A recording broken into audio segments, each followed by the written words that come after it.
অন্যের ভিডিও কিভাবে নিজের চ্যানেলে ব্যবহার করব, কোনো ধরনের কপিরাইট ক্লেম, কপিরাইট স্ট্রাইক আসবে না, কিভাবে ব্যবহার করতে পারি আমরা। বন্ধুরা, কম বেশি আমরা অনেকে যারা নতুনভাবে ইউটিউবে কাজ করতে আসি, আমরা কিন্তু চাই যে কপি পেস্ট করে ইনকাম করার জন্য, অর্থাৎ অন্যের ভিডিওকে ব্যবহার করে কিভাবে কম কষ্ট করে ইনকাম করা যায়, এটা কিন্তু অনেকে চাই আমরা। তো এই ক্ষেত্রে অনেকে আছে হুবহু অন্যের ভিডিওকে ডাউনলোড করে নিজের চ্যানেলে আপলোড করে দেয়, বা একটা ভিডিওকে দুইবার আপলোড করে নানা ধরনের প্রবলেমের সম্মুখীন হয়, রিউজড কন্টেন্টের প্রবলেমের সম্মুখীন হয়, তারপর হচ্ছে যে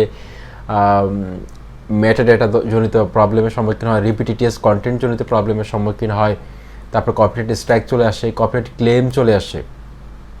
ঠিক আছে, তো এই ধরনের প্রবলেমগুলোর কারণে কিন্তু আমরা মনিটাইজেশনের জন্য আবেদন করলো, মনিটাইজেশন আবেদনটা কিন্তু রিজেক্ট করে দেয় ইউটিউব। তো এটা থেকে মুক্তির উপায় কি, আমরা কিভাবে অন্যের ক্লিপটা ব্যবহার করব। বন্ধুরা, অন্যের ক্লিপ ব্যবহার করার ক্ষেত্রে কিন্তু আপনাকে বেশ কিছু সতর্কতা অবলম্বন করতে হবে। কখনো সরাসরি কারো ক্লিপ পুরোটা ব্যবহার করে দেবেন না, হুবহু আপলোড করে দেবেন না কোনো ভিডিও। সেক্ষেত্রে ওই কন্টেন্ট ক্রিয়েটর চোখে পড়লে তারা কিন্তু আপনাকে কপিরাইট স্ট্রাইক দিতে পারে, সেজন্য এই ব্যাপারে সতর্ক থাকবেন। তবে এরকম না যে আপনি কারো ক্লিপ ব্যবহার করতে পারবেন না।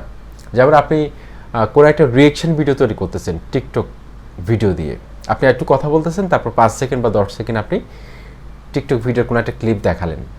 সেটা বিনোদন পারপাসে বা এন্টারটেইনমেন্ট পারপাসে হতে পারে, বা শিক্ষামূলক কোনো পারপাসে আপনি কারো একটা ক্লিপকে এখানে যুক্ত করে দিলেন, বা কোনো একটা নিউজ পারপাস যদি হয়, আপনি মনে করেন নিউজ ভিডিও তৈরি করেন, আজকে বাংলাদেশে কী ঘটলো, আপনি কী করেন, কথা বলতেছেন, এক পাশে আপনি ক্লিপটা দেখালেন একটু করে, আবার একটু কথা বলতেছেন, আবার ক্লিপটা একটু করে দেখালেন।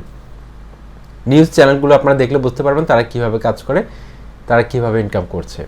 ঠিক আছে, তারপর আপনি রোস্টিং ভিডিও যদি তৈরি করেন, সেক্ষেত্রেও কিন্তু আপনি অন্যের ক্লিপ নিয়ে কাজ করতে পারবেন।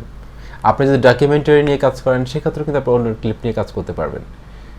তবে সবচেয়ে ভালো হয় যদি আপনি 5 সেকেন্ড থেকে 10 সেকেন্ডের মধ্যে ব্যবহার করেন। আপনি নিজে একটু কথা বললেন, তারপর 5 সেকেন্ড বা 10 সেকেন্ড ব্যবহার করলেন অন্য কোনো একটা ক্লিপ, তারপর আবার একটু কথা বললেন, আবার একটু ব্যবহার করলেন। এভাবে যদি আপনি ব্যবহার করেন, তাহলে কিন্তু আপনার চ্যানেলে কোনো ধরনের কপিরাইট স্ট্রাইক আসার সম্ভাবনা কম। এমনকি আপনি ডেসক্রিপশন বক্সে অবশ্যই ডিসক্লেমার অ্যাড করে দিবেন, অর্থাৎ কপিরাইট যে আইনটা রয়েছে সেটা সম্পর্কে 1976 সালের 107 ধারায় 107 অনুচ্ছেদে কী বলা হয়েছে কপিরাইট সম্পর্কিত, এই ডিসক্লেমারটা অ্যাড করে দিবেন। ভিডিওর শুরুতে অ্যাড করতে পারেন অথবা ডেসক্রিপশন বক্সে অ্যাড করে দিতে পারেন। এতে করে ভিডিওর যে মালিক রয়েছে তিনি কিন্তু আপনার চ্যানেলে যখন তার ভিডিওটি কপিরাইট ম্যাচ হয়ে যাবে, সে যখন চেক করে দেখবে যে ডিসক্লেমার দিয়ে দিয়েছে আপনি প্যারিস পলিসির আন্ডারে ব্যবহার করেছেন এটা।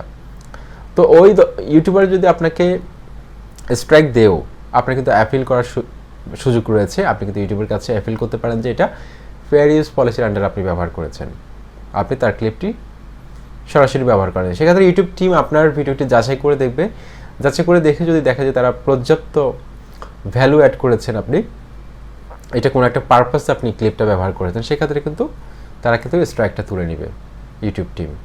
ঠিক আছে, তো এইভাবে কিন্তু আপনারা ইউটিউবে যে কারো ভিডিও একটু মডিফাই করে, এমনকি রিয়েকশন পারপাসে বা নিউজ পারপাসে বা কমেন্টারি পারপাসে বা ক্রিটিসিজম পারপাসে, ডকুমেন্টারি পারপাসে, এডুকেশন পারপাসে, টিচিং পারপাসে আপনারা কিন্তু ব্যবহার করতে পারেন কোনো সমস্যা ছাড়াই। আশা করছি ভিডিওটি ভালো লেগেছে। আসসালামু আলাইকুম।